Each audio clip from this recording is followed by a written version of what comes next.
Hi everyone, and welcome to BCTV, the channel where we celebrate, showcase, and connect with British East and Southeast Asian talent. Now, please like, share, subscribe, and click the notification bell to keep you updated with the latest content. So, without further ado, I would like to welcome the lovely, the talented, the funny, the cheeky Leslie Bowman. Hi, Leslie. Hi, Angelo. You're not used to calling me that, are you? No. Do you want to tell people what you normally call me? That's Angelola. Which Angelola. means Grandma. Do I look like a grandma? Sometimes. You're not supposed to say those things. What are You just like? introduced me as cheeky, so. Well, you are cheeky. That's right. So yeah, I'll give you that. I'll give you that. So tell me about you.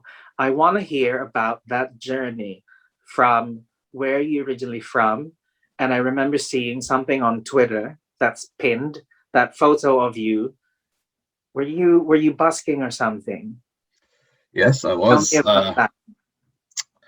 Well, that particular photo, at a festival called Newtown Festival back in Wellington, New Zealand. Well, that photo would have been, that's like a 11-year-old photo now. Oh, wow. It was a rainy day. I didn't want to do it, but it's the biggest festival of the year. So my mum was like, you have to go, because we needed to fundraise money for me to come here to England. And I went and I did it, and I was busking in the rain. It was raining, my board was wet, my shoes were wet, everything was wet. But people in New Zealand are very generous, and that actually ended up, even though it was an awful day, was the most money I ever made busking. Yeah, I made a good amount of money in a couple hours. So I busked my way over here to pay for all kinds of things, and I ended up getting a scholarship here to Lane Theatre Arts with the help of my good friend Anthony Cranwell. Now I've been here for nearly 9 years and a couple of months. So your parents are here with you as well? Yep. Amazing. And you grew up in Wellington? Mm-hmm. What was life there like? It's very quiet. At the time, you don't realize it's quiet, but now that I've lived here and I've gone back, it's so quiet. There's a lot of space. It seems like there's nothing to do now. But it's a beautiful place, and I do enjoy going back there and relaxing with some. How long is the flight? The flight's quite long, isn't it? 30 hours ish. Yeah. There's a direct flight now, is there, or am I dreaming? No. You go through either Hong Kong or Dubai or LA. Oh wow, okay. Yeah. Dubai is the best way, because if you go through there, you fly Emirates, and Emirates is the best airline. Of course. Apart from Air New Zealand. Amazing. So tell me about your heritage. I am half Kiwi. My dad is Kiwi, and my mom is from Cebu City in the Philippines. So she moved to New Zealand when she was about 24, I think. That's where she met my dad. And then I grew up in New Zealand, but always around Filipino community, because I had my mom had sisters in Wellington as well, so I had cousins, and we used to go to the Filipino events on a Friday night. I think they called it the Friday Club, and pretty much they would just talk and eat and sing karaoke every Friday. Which is, Did you get into karaoke like them as well, or no, not your thing? Not for me. What got you into dancing? I got into dancing because one of my cousins did tap dancing, and I always looked up to him when I was little. So I would have been like 3 years old watching him dance, and I liked it and I wanted to do it. So my mum enrolled me in tap dancing lessons as well. And from there, it just got out of hand. And I ended up doing everything. Yeah. Yeah. Amazing. So apart from tap dancing, I remember hearing you talk in another interview. You said you've been kind of pigeonholed being a tap dancer. So what else can you do? What else what's that saying? The strings to your bow? Is that the one? I can't remember to say. Yeah. Something like that. Yeah. Any other kind of dance, or you specialize in or you love doing? Well, I'll do whatever I'm getting paid to do. If you pay me to do jazz, I'll do jazz. If I need to do contemporary, I'll do contemporary. If I need to do hip hop, I'll do hip hop. So that's something I pride myself on, is being very, very versatile, and being able to do everything to a high standard. That's something that I'm proud of, and I've worked very hard to be able to do. So yeah, long story short, if you pay me, I'll do it. Oh gosh, don't tempt anyone else.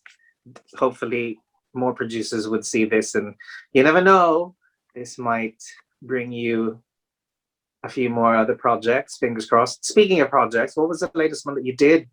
That really fun video, what was it called? Black Hole, directed Black and Hole. choreographed by our good friend and incredible creative force, Alex Sarmiento. She got me on board to do a project for her, which is really cool, using 4 dancers and then a couple of musicians as well. And she created this incredible video, music video treatment situation, which you can see on YouTube. If you type in Black Hole, Alex Sarmiento, that should be there. What's the name of the singer? I can't remember. Griffey. Yeah, sorry. Griffey is the name of the artist. How do you spell that? Griffy. Who's also, I don't know if she's Filipino, she's Asian artist as well, which is really cool. How was it like doing that in the midst of lockdown? Was it like, did you have to observe certain things? Did you have to stay away from each other when you were rehearsing? How was it like? Well, because in the video we needed to be quite close to each other. As soon as we got there for rehearsal, the first thing we did was like the quick rapid test. Where you stick the thing in your nose and in your throat, and then boom, 30 minutes later you have a result. So we did that first to get out of the way, make sure that we were all COVID free, which we were, which enabled us to kind of work in almost a normal setting, which is really good. Did it take longer than usual because of the things that's been going on around us, or roughly the same amount of time, or? Oh, we did it so quick. Did you? How long did it take you? We rehearsed for about 6 hours on Thursday. We learned the whole video, 3 minutes worth of content, and then we just filmed on Friday. So it was very quick. 6 hours of rehearsal, and then you filmed it. Yeah. Wow. I don't know if I can do that anymore. I mean, the filming was, I'm sure you know, filming is long. That's tedious because of all the different angles. Things. You do a section, okay, we need it from this angle. Okay, we need it from this angle. We need it from here. Yeah. You messed up, do it again. You know, so it's hard to keep the energy levels up. Of course. Because you don't want it to look like, as you gradually go through the video, you just get more and more tired. So yeah, that was a challenge. Did you know the people you were working with already? Was it the first time you worked with the other I dancers? knew a couple of them, but everyone else was the first time, which is obviously really cool to meet some new people, considering we haven't for more than a year. So yeah, that was really cool. Make some new friends as well, some new connections. How was it like working with Alex? because you guys have worked together before, haven't you? Hmm. But it was more of a, you were both performers, am I right? Yeah. So is this the first time you worked with her being the choreographer slash director, or have you worked Yeah. with her on anything before? It's the That's first the time. first time I've done a project for Alex. And she's great because she knows what she wants. Like, she's so organized. She has like every shot that she wanted and needed was written down. So she Wow. was literally like, okay, we need this. Okay, we need this. She knows exactly what she wants. She knows how to get it. She knows what angle the camera needs to be at. Like, she's fantastic. And her choreography is great as well. It's really nice to dance. Oh, was it? Was Yeah. it really nice to? Yeah. It's I very can only like, do. yeah, It's a lot of going up and very like down and around. releasing. Yeah, Yes, 'Cause she likes that. it's full out, but it doesn't look full out. So it's like Mm. deceptive.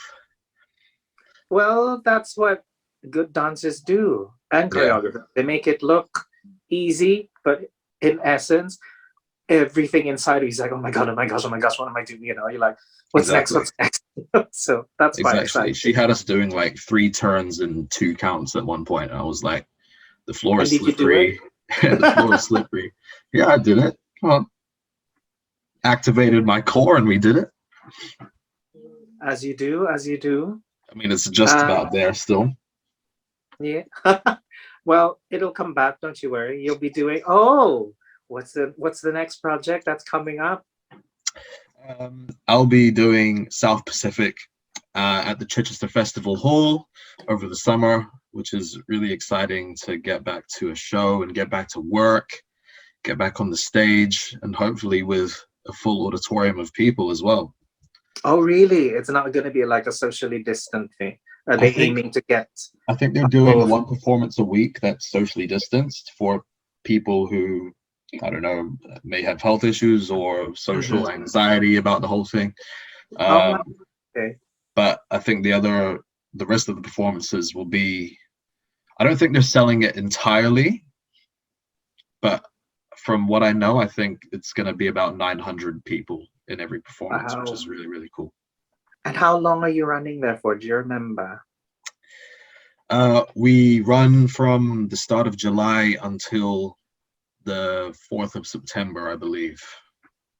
So a good couple of months. That's a nice run. Mm-hmm. Fantastic. Tell me how you got into gaming. Well, growing up with a Filipino mother, I wasn't allowed to have video games at a young age because I needed to do my homework. I needed to go and play outside. I needed to go to dance lessons. I needed to go to my piano lessons. I needed to go to my guitar lessons. Piano lessons as well. Yeah, I did it. Honestly, I did everything when I was little, Angelo. It's ridiculous. Can you still play? No. I can play like the Fur-Elise, and that's about it. Can you read notes? Like if I put something in front of you, like sheet music, would you be able to play it? No, it would take me a while to figure it out, but it actually helps me in a rehearsal space when I'm learning vocal tracks, because I can look at the sheet music and I know what notes I'm meant to be singing because I can read the music, which is very helpful. But yeah, back to the sorry, tangent, me and tangents. Go on. And we're back. So when I did my first panto here, I was second year. Which was Sleeping Beauty in Aylesbury. Yeah. Okay. So that was the first time I'd like earned money, because after all that money I raised in New Zealand busking, coming here, it's so expensive living in London. So we didn't really have money for a while. And so this is my first time that I actually earned money.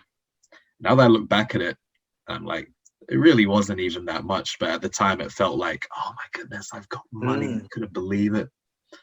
I bought myself a PS4. And I was so happy because I'd never had one before. Obviously I was still busy, but I didn't really start gaming until I left college, and I had a couple of months to wait before I started my first job. So I literally spent all day and all night, every day, playing Grand Theft Auto. And since then, it's just grown, and now I play all kinds of games, and I still play all day and all night. It's actually right next to me. What's your favorite game then? I play a game called Apex Legends.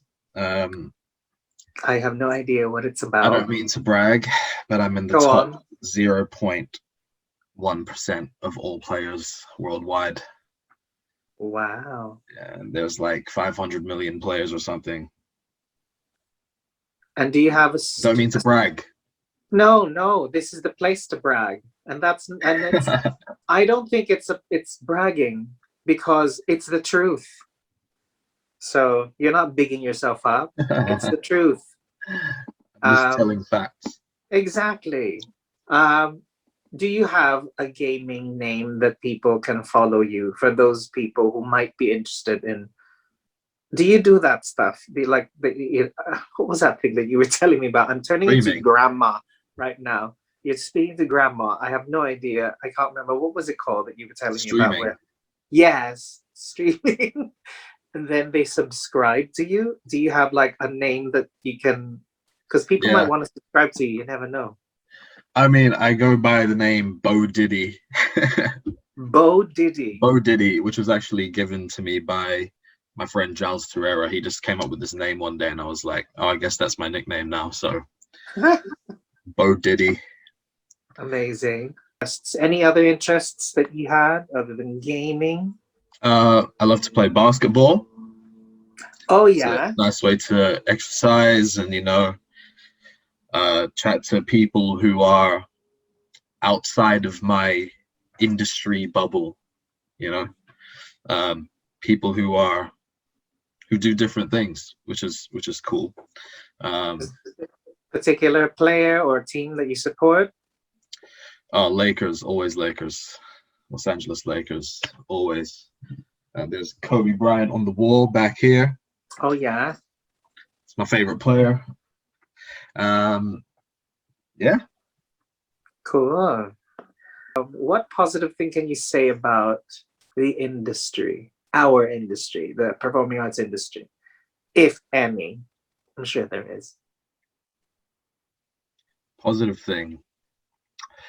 I feel like our industry is very forward-thinking and open-minded as a general rule, in terms of just making social progression on all kinds of subjects.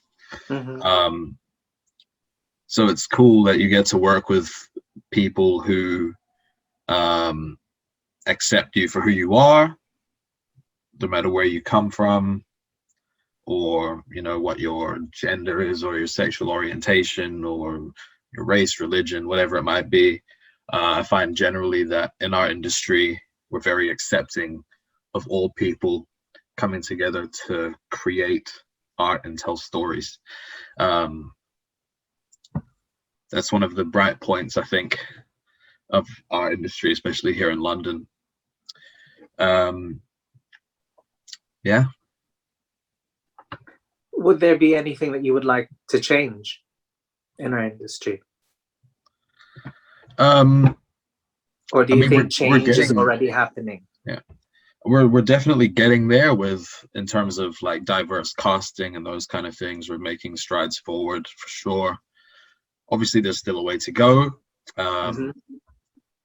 and I think that eventually, change doesn't happen like this. We know this, but over time, it would be great to see more people of color in higher roles in terms of like direction, choreography, casting, production, all these kind of things. So that it's not just, oh, you see the people on stage are diverse, but the entire thing is diverse.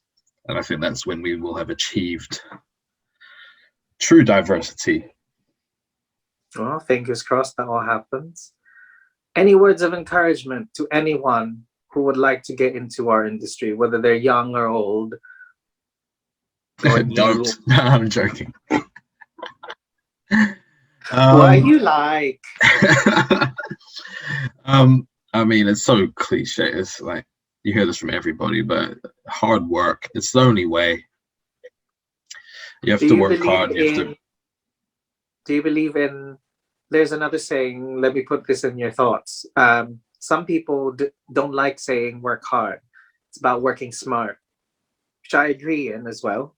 Do both. Because yeah, Work exactly. hard and smart. You There know, you go. look Any at what's around in the industry, like what's happening, what's on stage. Look at what you want to be in, and then work on the things that you need to get to where you want to go, rather than just like, I'm sweating, I'm working hard. Whereas if you want to be, I don't know, an actor or something, then and you're sweating in ballet or something. Not that ballet is a bad thing, but it's like pointless hard work. You're working hard at this when your goal is this. If you want to do this, then work hard at this. If that makes any sense. If you were not performing, if you couldn't dance, what would you be doing? Would you?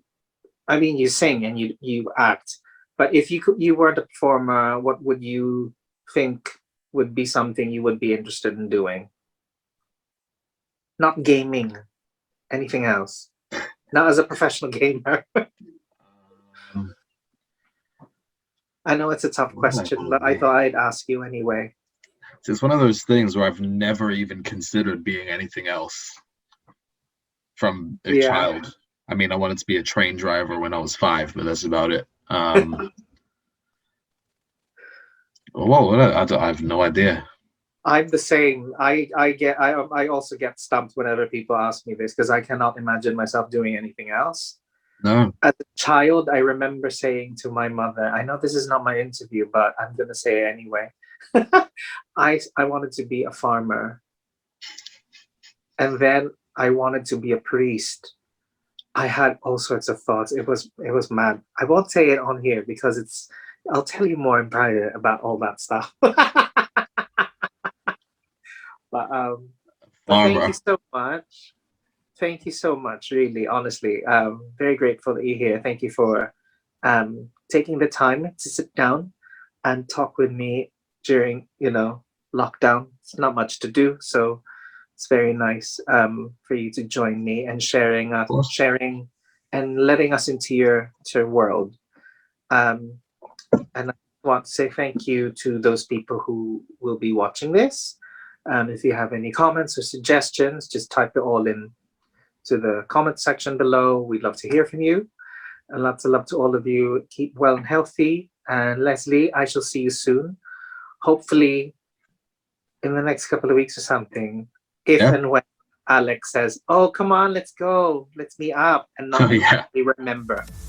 It's up to Alex to organize things.